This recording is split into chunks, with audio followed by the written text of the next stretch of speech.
เมื่อวานก็ไปหาหมอเมื่อนี้ก็ไปหาหมอพี่น้องเมื่อวานไปฉีดยาเมื่อนี้ไปตรวจร่างกายใกล้จะได้ทำงานแล้วหมอให้ดุดอีกเดือนนึงก็เลยไปแวะซื้อผลไม้รากไม้ที่ไปบ้านสวนแล้วพี่น้องที่ไปอยู่บ้านสวนอีก3 มื้อลูกชายการโรงเรียนพักโรงเรียนปิดแล้วก็ซื้อผลไม้รากไม้ซื้อหลายอย่างเลยเพราะว่าจะไปอยู่พุ่นก็หลายมื้อแต่ว่าก็จะได้กลับมาอยู่ดอกเพราะว่าวันที่23ก็ต้องมาหาหมอแล้วก็วันที่30ก็ต้องหาหมอตรวจเป็นไรเงี้ยอันนี้เป็นแอปเปิลเด้ออันนี้เห็ดซื้อเห็ดมาแกงพี่น้องดอกน้อยแ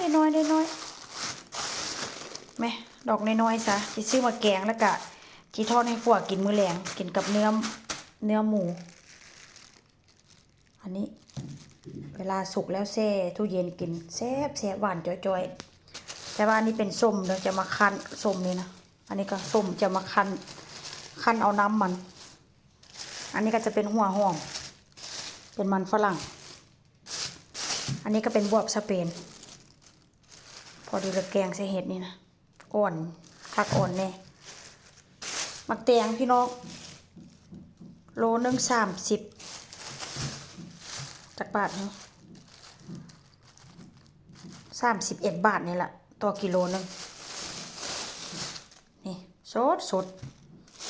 ที่แบ่งไปให้ย่านำมักแตงย่าปลูกอย่างบ่ทันเป็นเพราะว่าย่าส่วนหลายเพิ่นใส่สลัดที่แช่แข็งไว้แช่แข็งมาสักที่แช่ตู้เย็นไว้จะไปให้ย่าอยู่บ้านสวนเพราะว่าลูกชายก็จะไปอยู่พุ่น